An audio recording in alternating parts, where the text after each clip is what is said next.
Takže čau, ja vás zdravím u nového videa. A dneska budeme asi rezať nejaké stromy, aby sme mali nejaké tie peniaze a mohli sme si niečo kúpiť. Takže môžeme ísť rovno na to. Tak ja už som niečo offline aj urobil.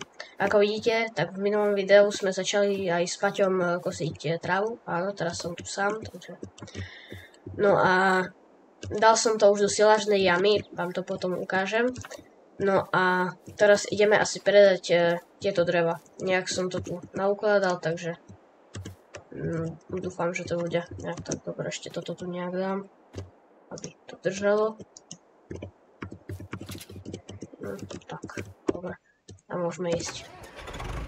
Takže vidíte, aj som zistil ešte, že keď vystúpite, tak pomocou modu Interactive Control, tak môžete zatvárať a otvárať dvere, hej.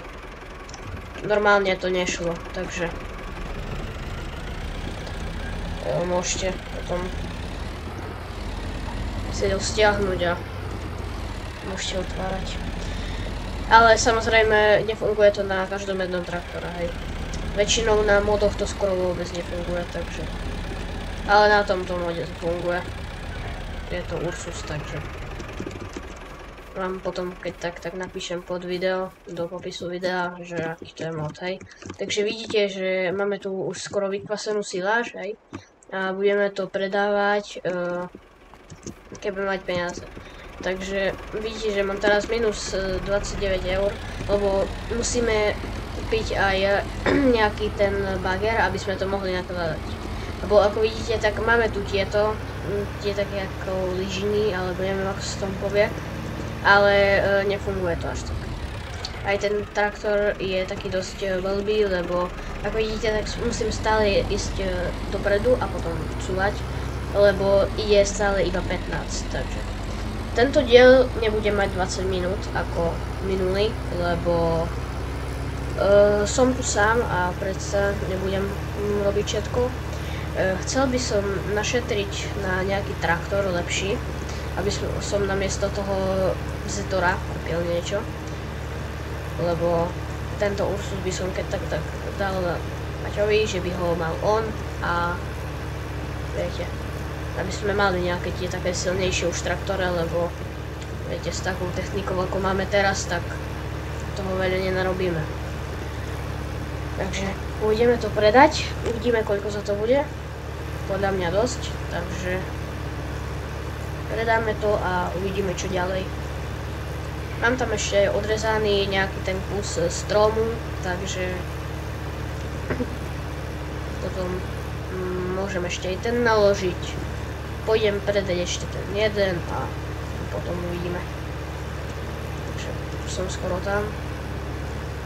Vidíte, že tento traktor ide trošku rýchlejšie ako taký ten Zetor, aj takže, lebo ten Zetor, čo je taký malý, tak ide 26.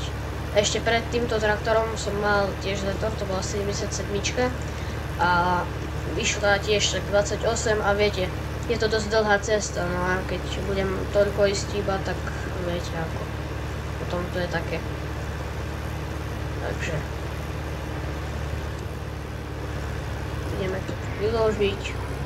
Som predával jablka alebo také veci, nejaké ovocie, med sa tu predáva a tu ideme predať drevo, takže tu si pekne zastavíme a ideme k tomu vykričníku a dáme R-ko, predať drevo a máme za to, no, dosť, takže potáme, no a môžeme ísť naspäť.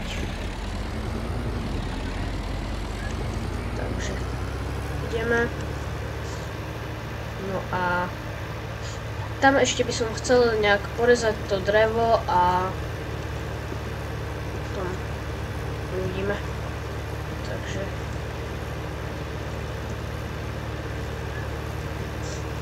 ideme naspäť.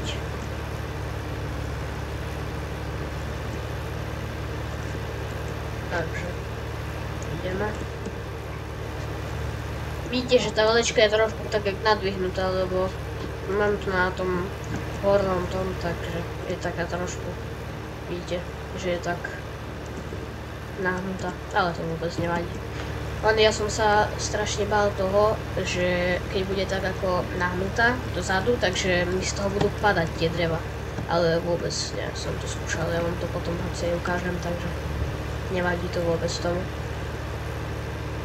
Dneska ten diel bude asi viac tak o dreve, alebo tak. Lebo presa nám treba nejak zarobiť niečo, takže... A repka ešte nie je ani vyrastená, takže... Ani som nepozeral ešte na sliepky, už tam možno majú aj nejaké vajíčka, tak to tiež môžeme ísť potom predať. No, uvidíme. Videl som, že tam je med ešte, takže... To tiež. Potom pôjdem hoci predať, takže... Za med toho veľa nezarobíme, no.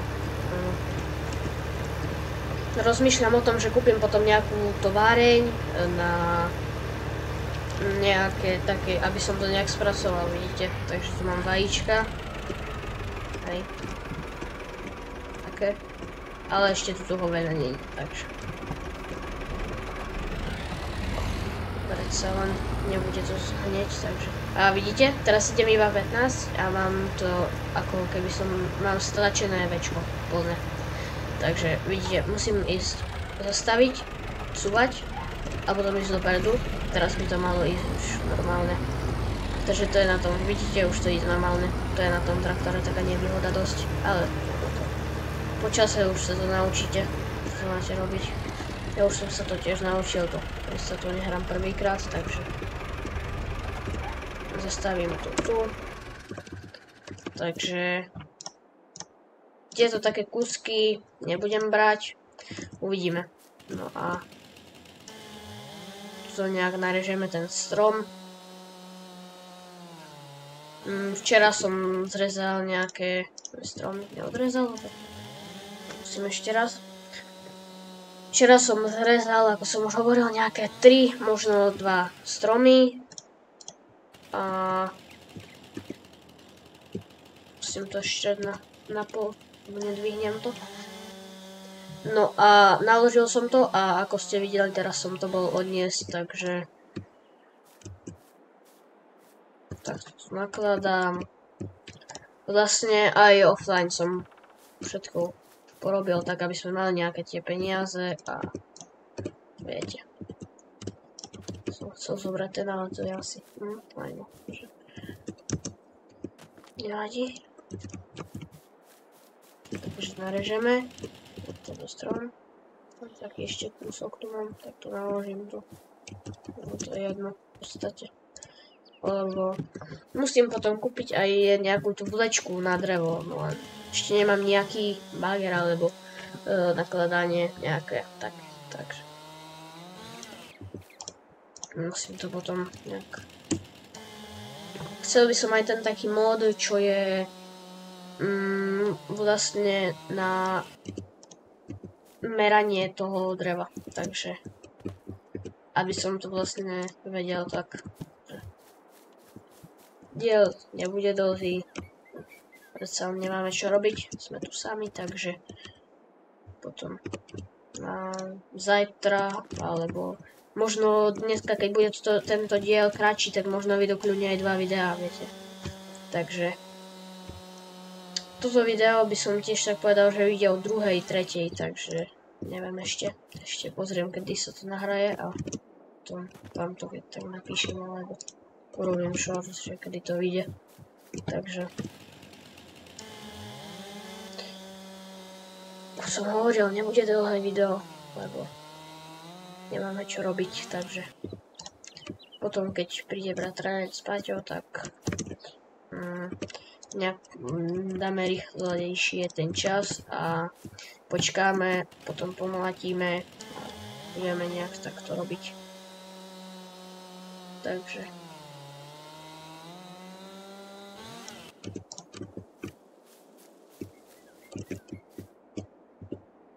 na tú vlečku sa dosť ťažko nakladá, lebo ona sa to dosť rýchle zosunie, ešte keď režem také. Nemám rád tie koncov tých stromov veľkých, lebo sú ťažké, takže asi dám ešte tu jeden takto. Asi sa to už nevojde, dobre. To stačí tak. Koľko to má? To 400 kg, takže... Vidíte, že také malé drievka má to 400 kg, viete, ono. Také je to nereálne podľa mňa, no ale tak... Viete, ani jedna hra na počítač nie je až taká reálna, takže... Potom by mohli videa výjsť kľudne aj z nejakých iných hier, hej, nemusí stále len z farmingu. Takže kľudne, keď nejakú hru chcete, alebo tak kľudne napíšte a ja by som o to mohol urobiť, takže video ako, takže to bude asi koniec videa, lebo už som urobil to, čo som chcel, odnesol som tú lečku, niečo urobím offline, takže ja sa s vami lúčim a čau.